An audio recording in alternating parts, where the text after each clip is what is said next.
Good afternoon, everyone. My name is David Mills. It's a great honor.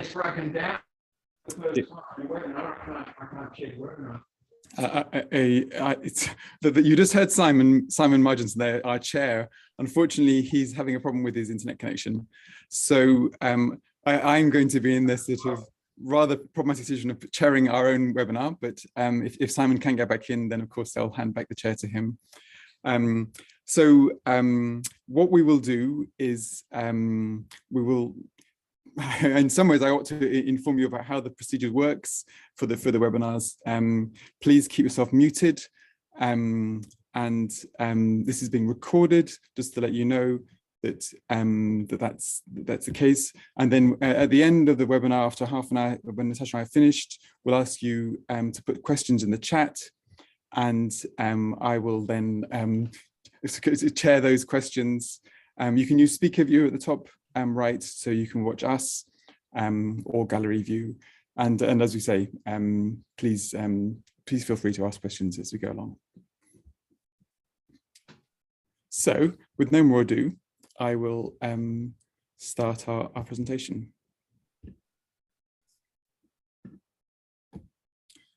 So this is a joint presentation. Natasha will jump in after a few minutes. We've done this research together. This is part of a CGHE research program that's funded by the Transitional Centre, and it's called Making Supranational Higher Education Space. It's one of 4 projects that are exploring different aspects of the supranational in higher education. Natasha and I have been quite interested in thinking about the supranational spaces that are created within African higher education. And so we began to think about the Africa-China relationship and the way in which that's been managed at a geopolitical level by something called FOCAC, the Forum on China-Africa Cooperation, and then thought also and investigated how that plays out in terms of scholarships and the experience of students studying in China.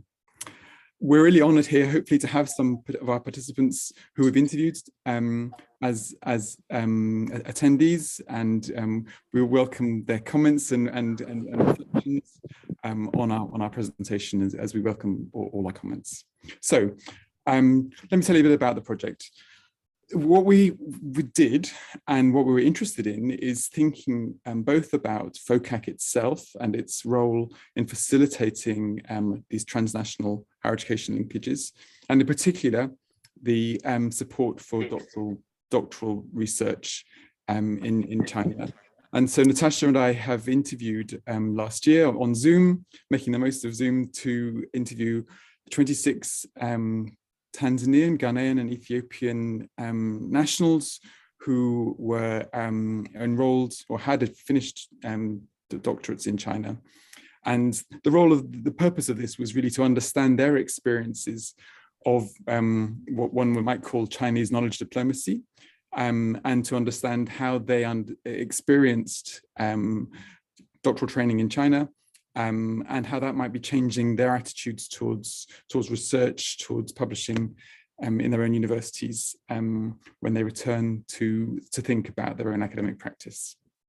In order to sort of explain and think about this this experience, we need to go back a little bit into history and remember that there is a long history of China-Africa diplomatic collaborations, and this is a picture of Zhu Enlai in 1963. He visited 10 African countries and made very much an effort to emphasize the sort of friendship between China and Africa. And I think this memory is absolutely a part of why there is very much a sort of a willingness by several of the African countries that we investigated to sustain these linkages and to think about the support that China will give their higher education systems. So that's just setting a little bit of the scene there of China's sort of espoused commitment and rhetorical commitment to African political collaboration and development. And that then leads in 2000 to the setting up of FOCAC. This has a sort of at a level of geopolitics, it's the 3-yearly high-level ministerial meeting with major bilateral agreements and strategy announcements and follow-ups. What's interesting about this is that there's an Institute of African Studies at Zhejiang Normal that has been organizing and hosting these think tank fora that are associated with FOCAC, which have been places where African and Chinese policymakers meet and talk. And we're doing some separate research on that think tanks forum. But I just highlight on this slide 2 recent FOCAC summit commitments. Of 2018 one, which was very specific about providing 50,000 training opportunities and 50,000 scholarships to African countries, and as well as exchanges and other actions within this capacity development vision. And then the more recent FOCAC, which has just happened in Senegal, didn't make any commitments to scholarships, probably because of the uncertainties around COVID. Instead, it talked about inviting professionals to seminars and commitments to further training and exchange. So there are a whole set of forms of exchange and collaboration that FOCAC has facilitated. And we're really just focusing on one, which is, for this paper, the numbers of scholarships that have been offered. And in particular, we're focusing on doctoral scholarship.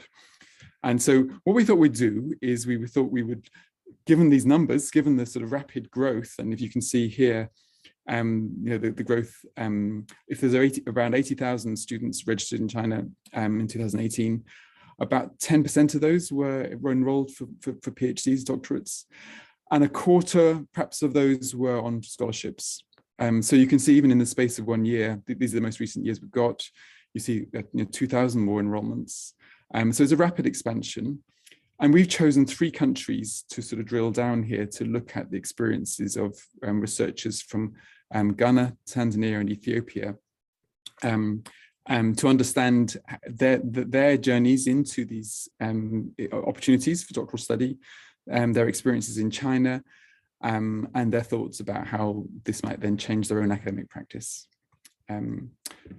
So just one more point really to add here is that in order to think about the context in which people are traveling to China, it's important to understand the resource infrastructures that the higher education systems have, that they are part of or might well be choosing to not carry on study within.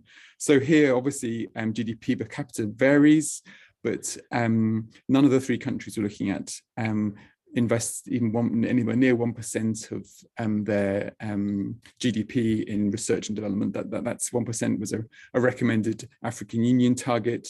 You can see Ghana invests 0.4%. So one doesn't see developed research in infrastructures or funding systems. This paper from Foskey and Lafrada shows there also isn't a national research funder. And there aren't sort of systems for evaluating quality. So you have a situation where, whilst there are sort of long histories of colonial and post-colonial higher education, doctoral education and sort of research capacity building hasn't always been a priority. And you can also see that the numbers of researchers per million is less than 50 in Ghana, it's less than 40. Now that compares to 4,000 per million in the UK, or even 500 million in South Africa. So what we're seeing here then is systems where there isn't a lot of capacity and support for doctoral training, and you can imagine why, which is because resources are short. Supervisors, there aren't enough of them, and often people are juggling other responsibilities, and therefore it might well be appealing to go and study abroad if you can find funding available. And then as a result, possibly university cultures and regulations are not as quick to adapt to the changing demands for doctoral education. It's worth remembering here that we have a massive growth in undergraduate participation in many of these African higher education systems. And then the question then comes of if you're going to grow the undergraduate numbers, you do need to feel confident in the quality of the academic staff and the need for more people with PhDs. So there's been a massive drive over the last decade, if not more, to increase the number of people teaching in universities with a PhD at a level, at a minimum level. And that has driven institutional policies requiring a PhD for promotion and sometimes for appointment. And that again, it then explains why you're seeing many new doctoral programs happening in Ghanaian universities and in Tanzania as well. But one of the challenges they all face is that registrations are going up, but it's slow rates of completion because of all these challenges around supervision capacity and resource. So these are figures we've got hold of for numbers of students registered in, well, students, I mean, many of these colleagues are already academics in post who are upgrading qualifications. So these are enrollment data for doctoral study in Ghana, Tanzania, and Ethiopia over the last 5 years. So you can see there's quite a speedy growth. But what we're interested in here is understanding and possibly arguing, and again, you might well have thoughts on this, but arguing that if you see almost a ratio of one in 3 Ghanaian doctoral enrollments in China, if there are 800 doctoral enrollments in China, I have to say that all this data is going to be approximate. We're not, this is the best data we can get, but that would suggest then that there's a significant proportion of future academics who will return to Ghana from China, and possibly that will make a large impact on the capacity of that higher education system, if completion rates are faster in China, and if the sort of pressure on productivity and publishing is also increased. So I'm going to hand over to Natasha at this point to talk a bit about our interviews. Thank you all, if any of you who are participating, who you helped us with these. Some of the people we spoke to had finished. Some people were still studying. Obviously, COVID disrupted study for many. Only 4 out of the 26 people we spoke to were women, and that reflects, I think, a gender disparity more broadly. Some had studied in national flagship universities, but some had come from newer or technical or private universities. And the interviews were designed as narratives to explore people's whole experiences and their relationships with their supervisors. And particularly, we were interested in expectations around publishing as well. And just to finally say, the majority were in social sciences, particularly management, education, some doctors, some life sciences and material sciences. We didn't interview anyone in humanities. Natasha, tell us about the story. Great, thank you so much. So I just want to offer a bit of a whistle-stop tour of some of the data. We're still thinking through a lot of this data, and so very open to kind of suggestions or angles that we might approach this from. But to give you a sense of what people were saying in the interviews, I want to focus first on why people chose to go to China and why they chose to do a PhD, and how they got to do a PhD in China, then their experiences when they were in China doing the PhD, and then the process of graduating, which is a little bit different, both from the UK and also from many African contexts. So we've kind of labeled this why choose China for a study PhD, choose with in kind of inverted commas, because for many people it wasn't necessarily a choice to study in China. Many of those that we interviewed were already in post in academic positions and were either going to lose those academic positions or were not going to progress in those academic positions without a PhD. And so the choice then became how or where to get a PhD from. A lot of those that we spoke to would have preferred to do a PhD perhaps in their home countries. A lot of our participants had children or spouses, for example, and that would have been more convenient. But that was difficult, both because of a lack of scholarships in their home countries, and also then the need to work alongside their PhDs, which would have extended an already very extensive process. Many of those that we interviewed applied for PhDs in the UK or the US. That was often a first choice, but I think it was interesting to consider the kind of hidden costs of applying for PhDs in the UK or the US, for example, English language tests, application fees, things like that, that made those applications prohibitive and often unsuccessful when kind of African students or colleagues did try to apply. So China was a kind of a choice that came to many through either through their institutions, which advertised Chinese scholarships, or through friends and family members that had gone before and had had positive experiences in China and were familiar with the scholarship application processes through which to get a Chinese scholarship to study for a PhD. Next slide, please. There were also push factors in terms of what our participants saw as the academic trajectory in their home countries.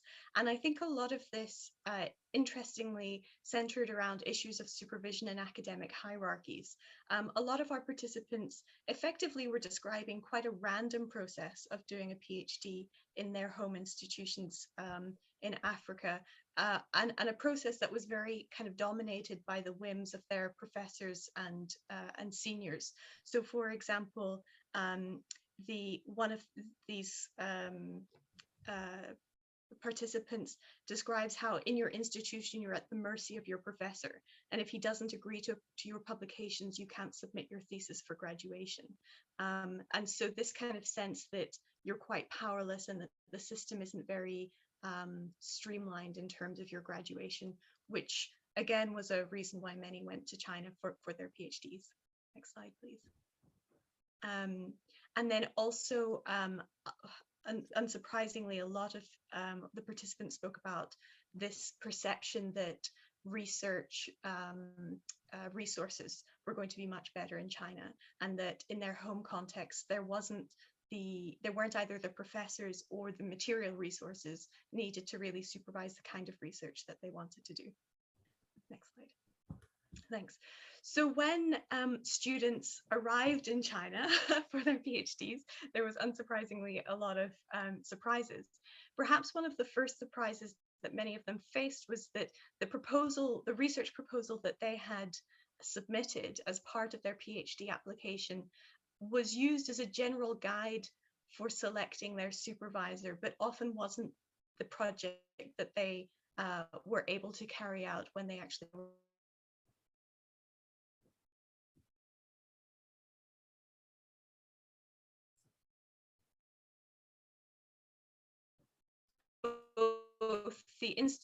For many, both the institution supervisors, it was basically a process of negotiation with supervisors what the project would be, and rarely, if ever, was the project what had initially been submitted. So that there's this one quote from Rebecca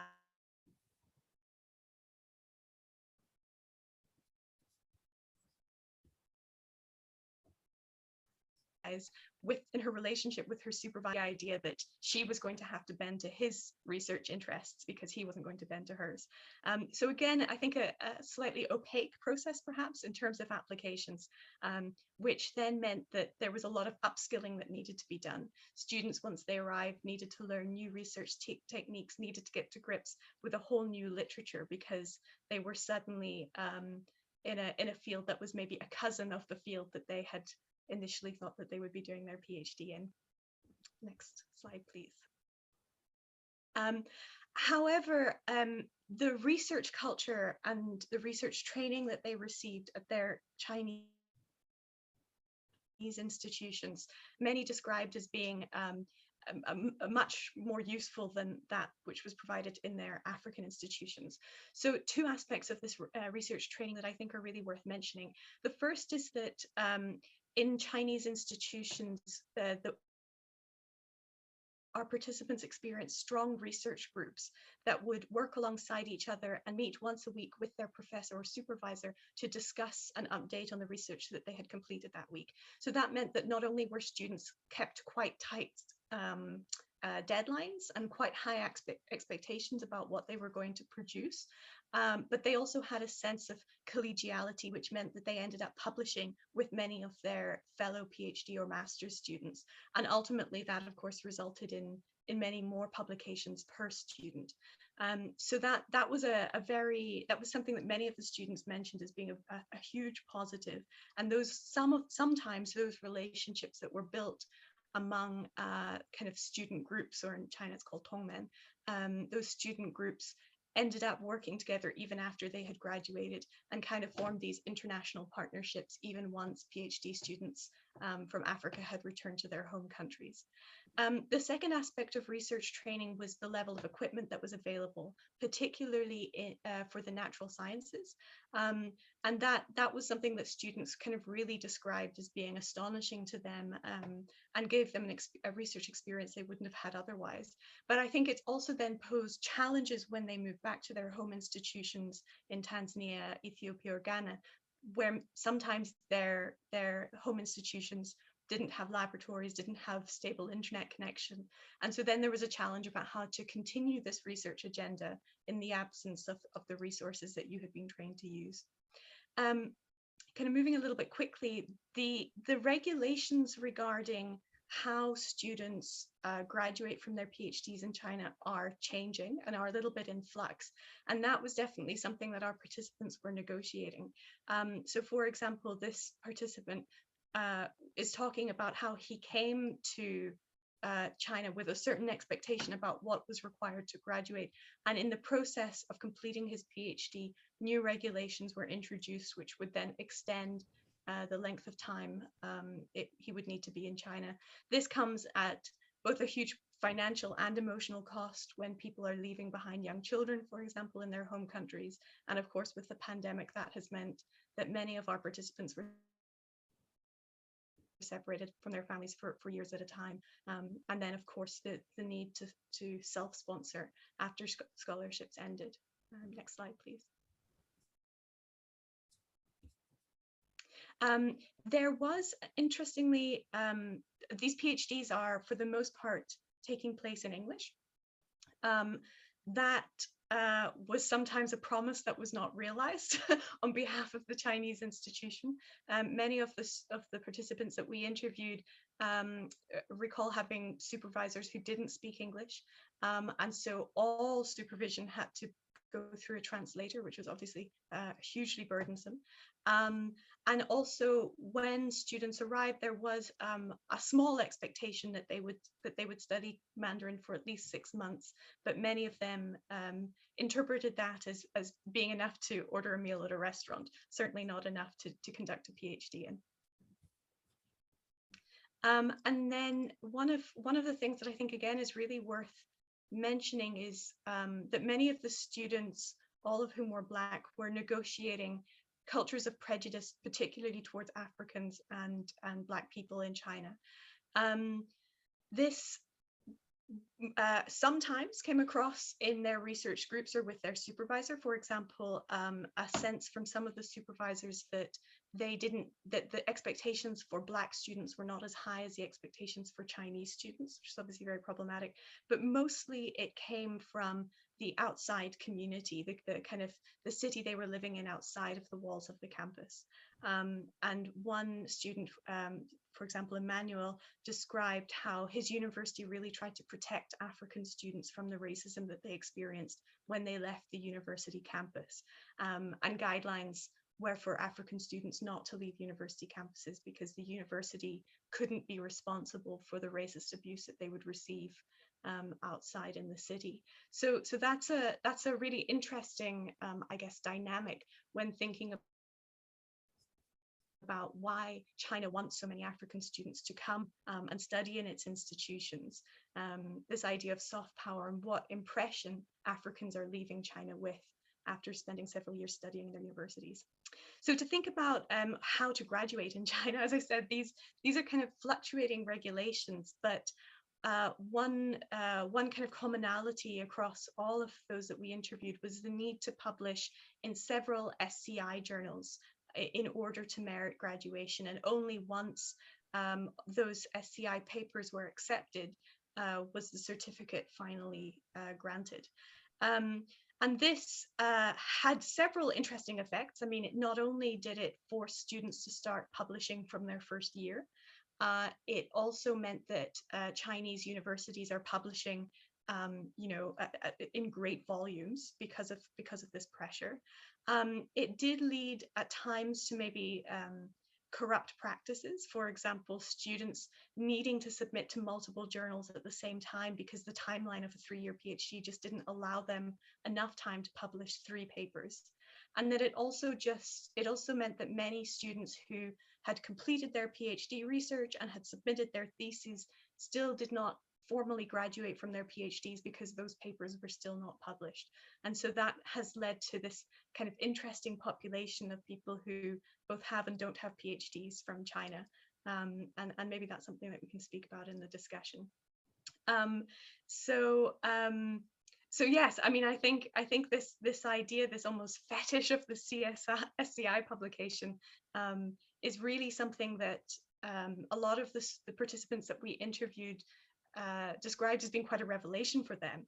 In for example, Ghanaian universities, yes, there's an expectation to publish, but there's very little requirements over the type of journal that one publishes in. And so a lot of what our participants were describing was this learning about what quality, quote unquote, looks like in the publishing arena, and definitely their experience in China shaping certain understandings of what quality research looked like.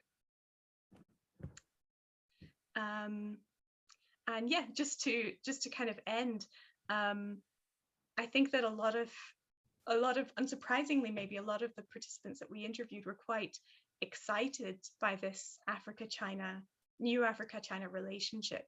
And although they described returning to their home countries and having their qualifications a little bit snubbed because everything that's made in China must be of low quality, actually they felt that there was this kind of new model that was arriving, and that their PhDs really were of high quality, and that they could kind of stand by those qualifications and would recommend them to others. So one of the things that we've been thinking about is how this is changing research cultures or cultures of research training at home. What are the African students who are trained in China, what are they bringing back to their African institutions? And is this likely to make a material difference on how knowledge is produced and where it's disseminated? And now I think back over to you, David. Great, thank you very much, Natasha. Thank you for that whistle-stop tour. As I say, we're still working on our analysis of these transcripts, and so those are some of the themes that are coming out. So what does this all tell us then?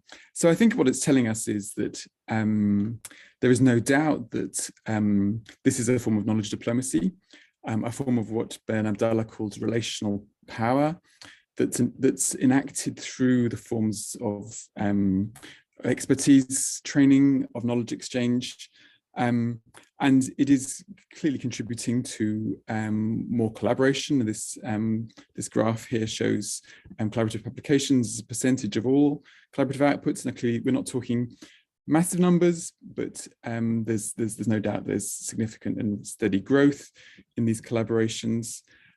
We haven't talked very much about and haven't had a chance to investigate how some of these linkages can deepen and expand post PhD, but we anticipate that would happen. And as we've shown, there is a vision for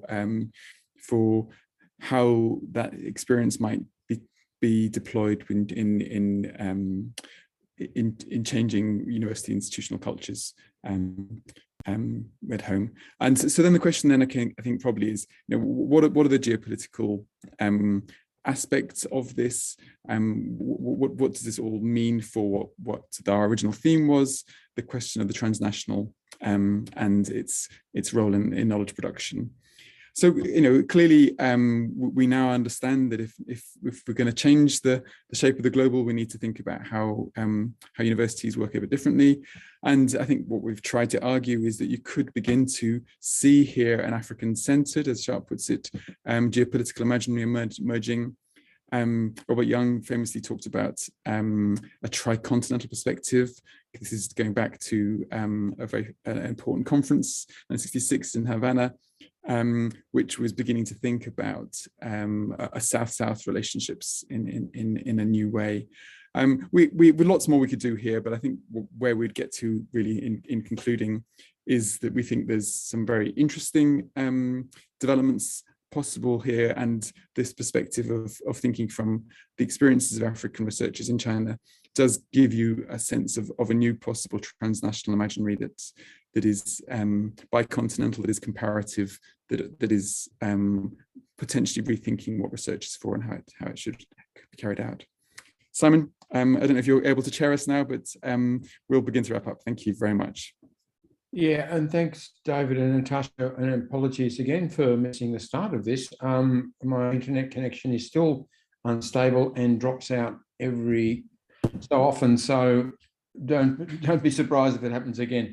I think that was really interesting. There's a lot of substance, and I suppose for me, the rethinking of the global research space is that this suggests is kind of confirms that, as well as a north-south dynamic, we have this east-west and east-south, east-north dynamic going on, and that's, the multi-pluralization of the research space is pretty significant. And I suspect, given the way Korea and South Korea and Japan are so energetic in Southeast Asia in collaborations, they could become global research players. But China's clearly marked out Africa for particular interest. Something you always notice with doctoral education is that people follow scholarships. When we're selecting and looking students for our universities, we find that they're heading off to where someone pays them to study, and that's what China, of course, has done. It's created this scholarship highway, and that's made the Africa connection work. But let me pose a question to you before we open up for the general conversation. I mean, a lot of the issues you described, especially the interviews, were issues that face all doctoral students who cross borders, cross-cultural borders especially, and cross borders between resource poor and resource richer places. In what way is the Africa-China experience different to the Africa to UK, Africa to US, Africa to Germany or Netherlands, Western Europe? It's a good question. So I think there are, of course, commonalities, and we're not trying to claim that this is a totally different research training experience. Probably what's interesting here is the sort of emerging sort of sense of, okay, this is not what I expected. This is not what my peers who might have done PhDs or tried to get PhDs funding for the US or Europe have experienced. So I think what we were looking out for was voices of difference, where okay, that this is new, this is unfamiliar, and probably then I think where this goes then is thinking, okay, well it's very much about the sort of perceptions people had about China and the perceptions of how China and Africa would relate. And so I think, Natasha, you can come in here, but I think there were clearly all sorts of prior sort of expectations around what it would be like to do PhD research in China, and those surprises and those connections and the sort of the intensity of the relationships, I think, was very surprising for many of the people who we spoke to. And we haven't mentioned it, but a couple of, I think, Natasha, you can come in, a couple of supervisors did actually come over to China, to Africa, didn't they, and really sustain quite deep linkages in a way that perhaps you'd find less common in a Europe-Africa relationship. But Natasha, do you want to come in on that? Yeah, I mean, I think, as David said, there are a lot of commonalities, but I do think that there are some really interesting differences. I mean, one is just a supervisor-supervisee relationship when you don't share any common language. I think that's a whole new way of supervision through mediators. And often students reported their supervisors being very supportive, not in terms of mentorship, but just in terms of providing funding for their research experiments, for example. I think another interesting angle is like how politically charged a lot of this is. So the students who were coming over not only needed to study Mandarin, but also needed to study Marxist thought and Xi Jinping thought. And so there is a very acute political dimension, as kind of also evidenced by Chinese academics going to Africa to try to build institutional links with African universities, which I think is quite interesting. I think also the students who graduate from China, unlike the students who graduate from Western universities, tend to go to lower income or newer universities when they return to Africa. So they're not going, for example, to the University of Ghana, these kind of spearheaded, large universities. They're often going to universities, for example, in the north of Ghana, which have very poor resources, but all of a sudden you have a kind of injection of internationally trained researchers into areas that previously wouldn't have been able to recruit internationally trained researchers. And I think lastly, the issue of publications is, I think, quite different. There is a huge push to publish in China, just in the way that there isn't, for example, at Oxford. A PhD student wouldn't necessarily be expected to publish anything during the 3 or 4 years that they're doing their PhD, whereas in China, just the volume of journal publications is quite striking. And I get the sense, I mean, we need to do a little bit more analysis, but I get the sense that really is shaping how people think about the nature of knowledge production in a way that's quite different from the UK or Europe. Yeah, so there's two features of the Chinese system that people are absorbed into. One is this notion of doing political subjects as part of your training, and China-specific political subjects. And I don't know how well it would go down with our doctoral Boris Johnson thought, or Joe Biden thought in the United States, or Angela Merkel's thought would have been a hit in Germany, I suppose. But yeah, so there's that element, but there's also this the publications culture, the SCI culture, the SSCI culture. Although one assumes that that's diminishing now, that that's no longer part of the formal requirements for Chinese academic appointments and promotion and so on. So that element is going to change. But there's a lot of unknowns about where China's going with internationalization, whether it will continue on this path. And the Africa specific stuff is continuing its period of open and very active international. The way in which it's becoming more nationally centered and nationally bound may impact this. So I suppose the big question though for all of us is what happens at the other end, and you talked a bit about that. When people go back, they find that the lack of capacities is trust. In your view, it's always been the great dilemma, the great problem for all of us who support international doctoral training, and that we're taking people away, we're not putting capacity in. It only works as a capacity building process if people go back and a research system is being built. Do you think Chinese approach has anything to teach us there? Is it people back? They're not staying in China, presumably in great numbers. So that, I suppose, in one way is a good thing. But, what impact is it having back home, do you think? I know it's too early to say, but with a lot of people training, it must have some aggregate impact. Yeah, I think this is really something that we're interested to kind of explore, and it's been really interesting interviewing people who have gone back to their home institutions. So David and I recently published a small article in Quartz Africa, which discusses some of these issues and that we can put in the chat.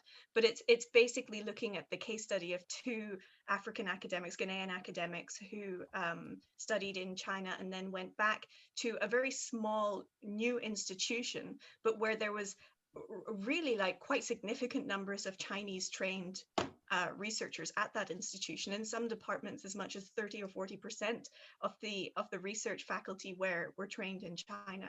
And so these 2 academics were developing the research strategy from their department, drawing quite explicitly on what they had learned from their experiences in China. So I mean, that's a kind of a microcosm of an example, but it does suggest that something's happening, and there is going to be some movement. I think it's interesting that that the participants that we interviewed were mostly very keen to leave China. They didn't see China as home. They didn't feel welcome in China necessarily, or at least their families would not have been able to get visas, and their children would not have been able to go to school in China. And so that just kind of means that China is always a short-term solution in a way that the US or Europe might not be. And as a result, they do tend to go back, you know, not least of all because a lot of them already have jobs back home. You know, they're going back to institutions that they're familiar with. So yeah, I mean, I think kind of what this research is kind of suggesting is watch this space. We certainly don't have the answers, but I think that the data that we've collected suggests that something very exciting is happening. That's right. I just need to jump in around if you already got an academic appointment, then it's a way of upgrading your qualifications, your requirement for promotion. Then of course you're going to want to come back because you're hanging on to that post. I do think one of the things possibly we're seeing here is trying to imagine what it might look like to widen access to doctoral education, such that doctoral education goes from being an elite option for the few of the students who get top degrees from University of Ghana, or are able to access the sort of very limited scholarships that exist for US study, and to think about, okay, well, look, how might you and I think the way in which the Chinese, and there is a question about this, but I mean, how might a Chinese government allocation of funding for scholarships lead to an institution being able to say, okay, you know, there's 4 opportunities here to go for doctoral study in China, and these people who might not have ever thought about going for doctoral study are suddenly giving the opportunity to think, okay, actually this could be for me. So I think it opens out the possibilities of doctoral education to a whole new community of academics. And isn't the language factor important? I mean, the possibility of not being able to talk to your work is pretty chilling, isn't it? But I assume that you know, that it's different between the older and younger faculty in China. You know, you get in the under 30 especially really widespread use of English, and very impressive often. But in the over 45s, it's different. And there's less of ease with conversation, especially. But I suppose from China's point of view, the idea of people, you know, going back to Africa and then being sort of somewhat China friendly, certainly China aware, and maybe having some language makes a lot of sense in terms of building up a cohort of people in the country who are able to work with Chinese business and Chinese government in the longer term. So you can see that factor is clearly the sort of soft power factor. Now I've got a couple of people that we've got Gudrun Chazot has made a comment, and I think Phil Olpak might come in with a bit of luck. Gudrun, would you like to join the conversation at this point? Yeah, thank you.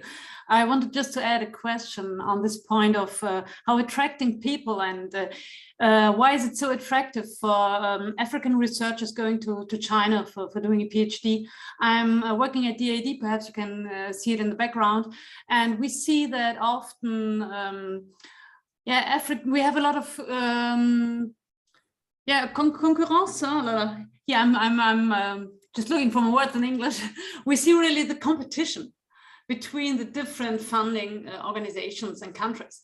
And so I was wondering, how do the Chinese, how do they do it?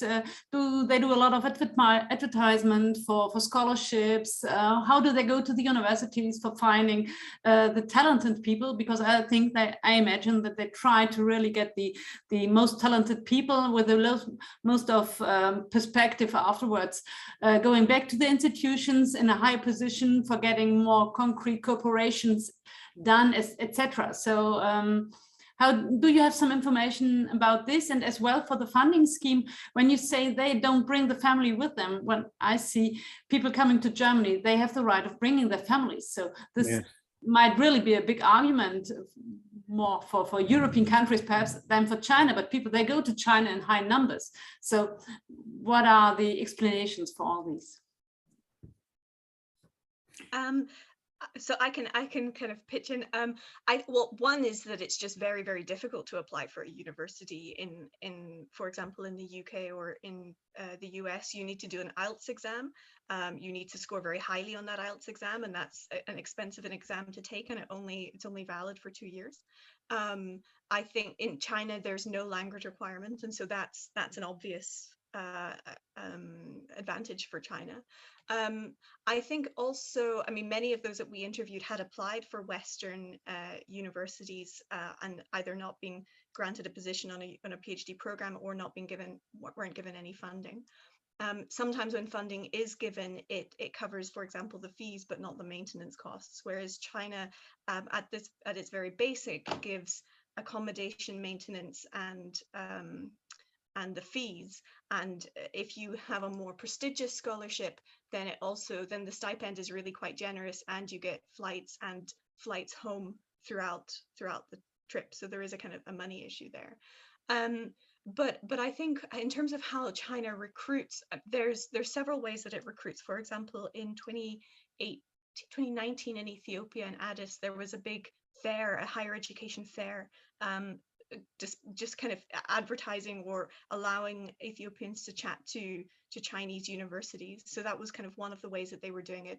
But also often these scholarships are made available to civil servants or to people working in embassies. And those are or even for politicians. So naturally politicians aren't always that interested in doing a PhD. But those are kind of higher level scholarships that are really targeting political elites to come and spend extended periods of time in China. And those scholarships really are quite generous. Is it worth saying also that, I mean, there's government scholarships, there's also university scholarships. So there is a range of different routes. And so through FOCAC, if a FOCAC agreement is often leads to a bilateral negotiation with the country. And so if Ethiopia gets offered, say, 50 scholarships for the next year's funding, then it would distribute that through a competition and invite certain universities to put forward numbers. So I think there's quite a range of ways in which you might access these opportunities. But I mean, I think some people did bring their family, didn't they, Natasha? I think, I'm not sure it probably depended on the funding as to who was able to bring their families. But those who brought their families had spouses who were also studying in China. Right, that's right. Yeah. There wasn't such a thing as a spousal visa for a student. I mean, as is the case also in Britain, for example. So distinguish some things that are distinct about the China experience. I mean, one is this relatively generous financial packages, which I think you get de facto in the US by comparison with other countries. But here you have it as a sort of matter of policy, and no doubt in a standardized form, with much varying for particular cases. A second one is no migration route, or at least, no real prospect of staying in the country.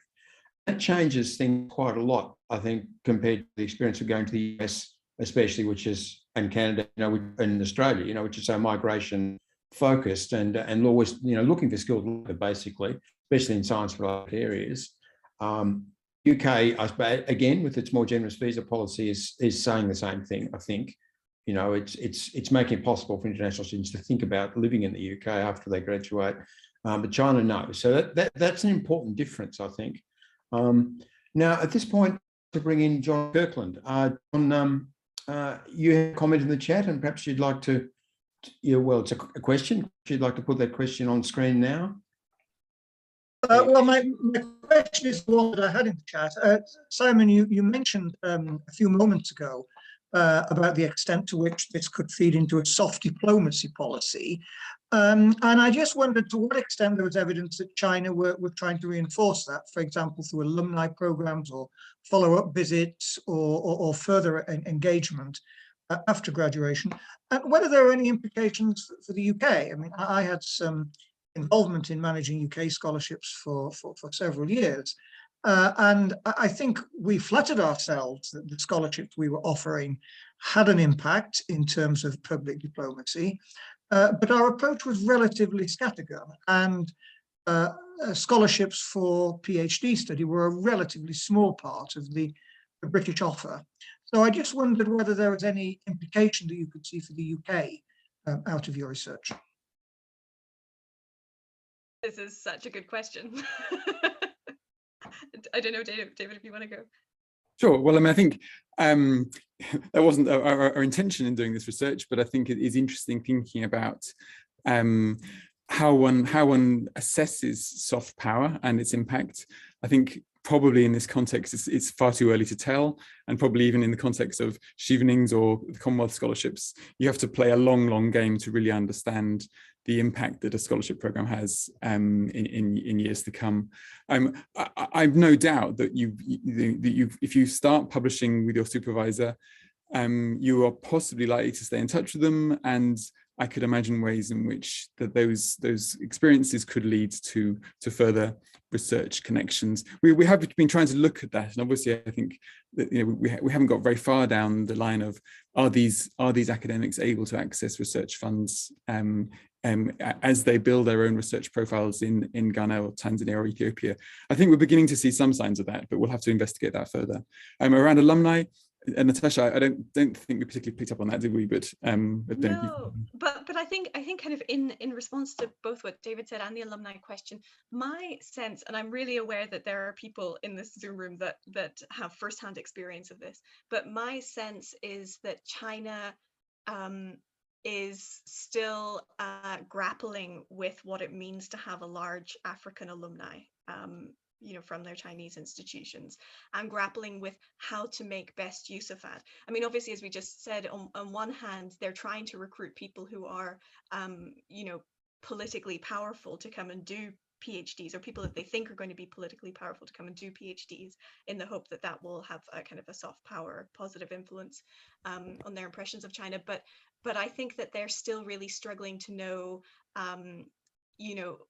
for example, how to protect students from racism when they come to China, because obviously that's a really that leaves a very sour taste in a lot of the students' mouths in terms of their impressions of China. But also, how to really capitalize on these relationships when the students go back. For example, one anecdote, a student supervisor came back to visit his home institution in Ghana with the hope that there would be some kind of formal linkage, but then realized that the university in Ghana just didn't have enough resources to merit, any kind of partnership with this university in China. And so there's these kind of small attempts, but it feels very nascent and very unsure at the moment. But I mean, I think that there's a lot of potential there. I just don't see that China's really capitalizing on it yet. And so you would think that the logic of this is pointing towards China getting more serious about building capacity directly in Africa. I mean, putting money into universities and not just setting up Confucius institutes to do what China wants to do inside those universities, but to actually sustain them in some more fundamental way. But that's one of the things that China does do that's very interesting is does a lot of teacher training in Africa. Right. And Right. UNESCO funded teacher training programs in China for African teachers, where they come and do very intensive teacher training.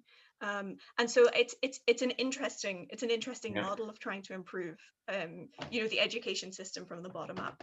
Yeah, and that was probably more important, and certainly at this stage anyway, you could achieve more traction there, no doubt. But a much bigger task and a much more expensive task than building a university is to get serious about school education, right? Country, and obviously, Confucian learning in the home isn't transferable into Africa either. So it's not a simple problem, is it? We've got an interesting set of comments coming in from, I think it's Ending. Ending, would you like to come at this point? Hello, Professor David Mills, and I have one question. It is, did the interviewed African doctoral student in China report that the way they received supervision was different from that of Chinese students? And will this kind of interaction have some impact on their feelings and academic achievements? Because as far as I know, at least in the social science, and because of the language, politics, and cultural factors, such as the close research team led by the supervisor, international student may have less opportunity to participate in the research project, projects of their supervisor than Chinese students?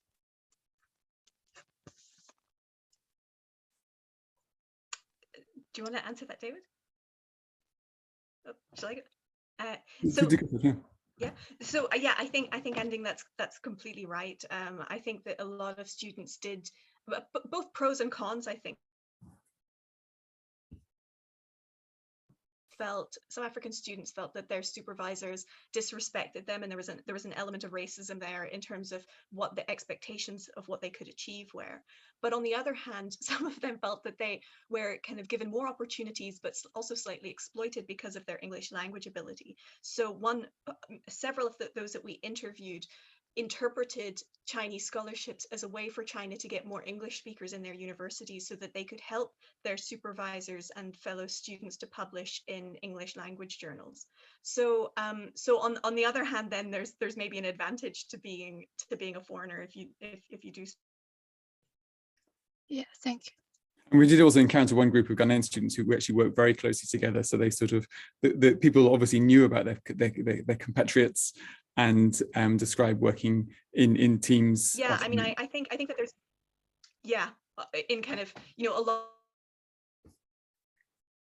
of interestingly, like a lot of these research partnerships in Ghana, for example, were formed in Chinese institutions, which is interesting.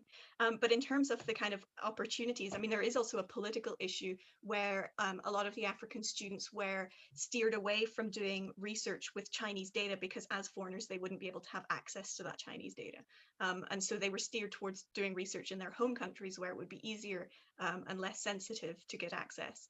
And so that's also interesting. I mean, it's interesting that now we have kind of maybe a body of literature about Africa, but being produced by Africans in China. And it's interesting to think about how that knowledge production might be different. Yeah, we're seeing that coming in higher education. The journal I co-edit, you know, quite a lot of papers coming in now jointly authored from China by African students working with supervisors, and sometimes the subject matter is different. And but yeah, I mean, the imperative to publish is clearly also another thing which distinguishes the African-China pathway. I mean, it's not entirely absent in other countries, but China's more systematic about it, more universal. I think we've got time for Lee Rensemak. Lee, would you like to come in, please?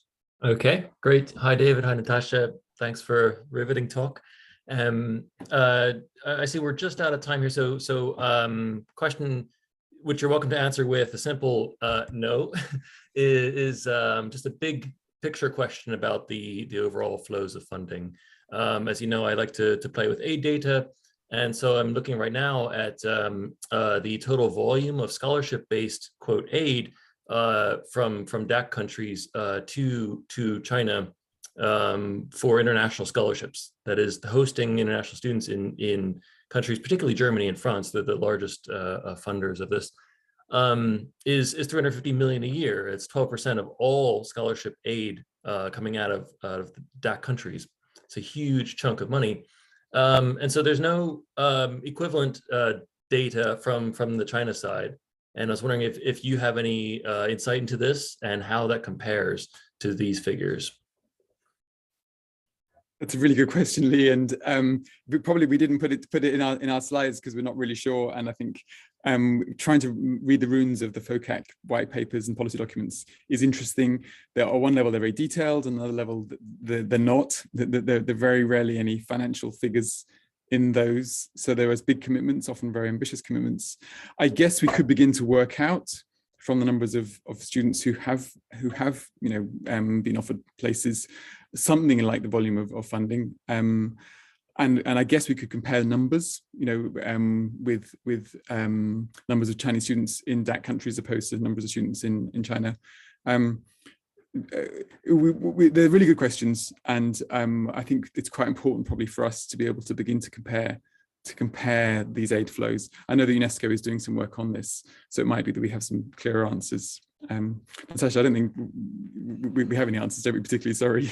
Well, I think it's always a question like, is this data conspicuously absent, and is that noticeable, or do we just not speak Mandarin?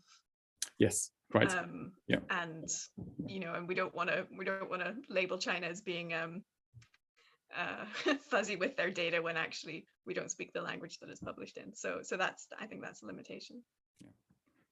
And some of the data we have got on students has been very helpful, but we've needed to speak Mandarin to get it, haven't we? So we're lucky to have you, Natasha. I think we're running out of time. We've got Bala Subramanian and Danshin Shu in, but perhaps at 1 minute past 3, we better call it quits and say thanks very much. Is there anything you want to say as a kind of closing comment?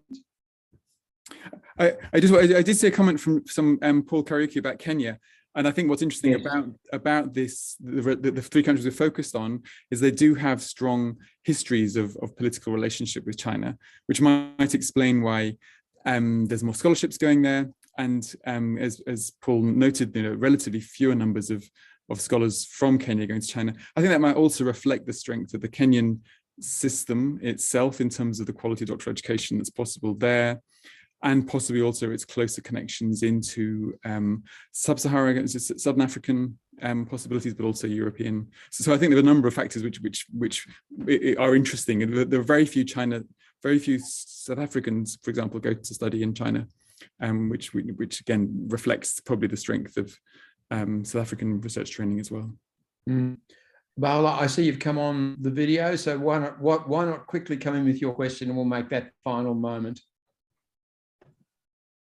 You're on mute. Just a quick question. Looking at any flows of students between BRICS countries, China is quite keen on promoting BRICS. So I was just wondering, whether there is any data that you can see in terms of student mobility across BRICS countries, especially as China is interested in that. Now, we mentioned about South Africa, but also about Brazil or India, Russia.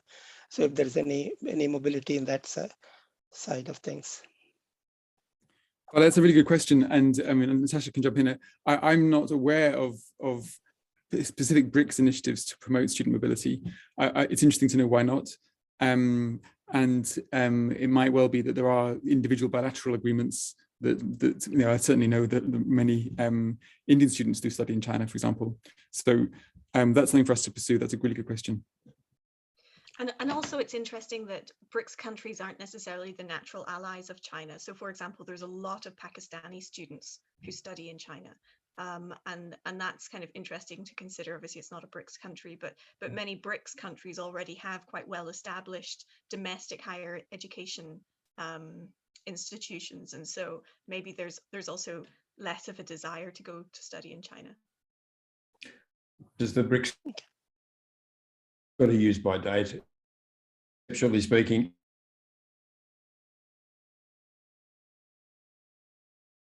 Oh, Simon, I think you can't hear me? I think we just lost the last second. Yeah, no. New middle powers outside Euro-America. But they didn't have a lot in common when you look at them. China is clearly on a different dynamic curve to the others. Russia, for example, in a very different spot. And, so a combination of emerging countries and established countries and so on. And Korea is a BRICS in some people's view, for example. So, I mean, perhaps that's not the most important thing. I guess, what your work is showing us is that we just need to be the way we, discuss and analyze across the world.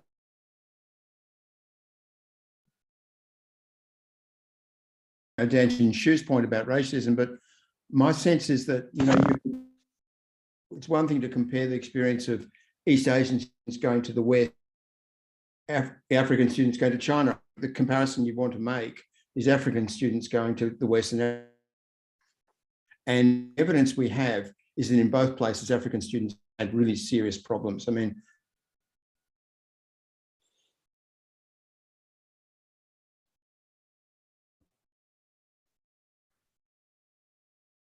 and we're very aware of that. And I think it's tougher for African students than it is for many others for one reason or another. And, and there's long evidence of problems of African.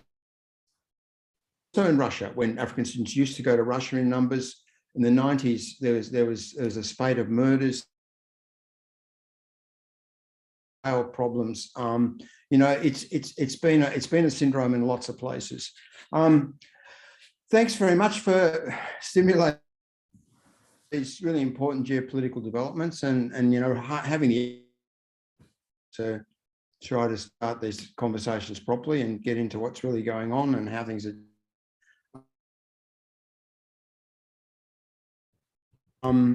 As it develops further. Everyone else is doing the work you're doing at the moment. I think it's really significant and important. Our next webinar, folks, is Georgiana Mihut, and look at the question of what factor plays in graduate outcomes. And she's got a kind of quasi-controlled experiment which allows distinguish between the signaling factor and human capital factor in graduate outcomes. That's pretty interesting work, and that'll be happening Thursday at 2 o'clock UK.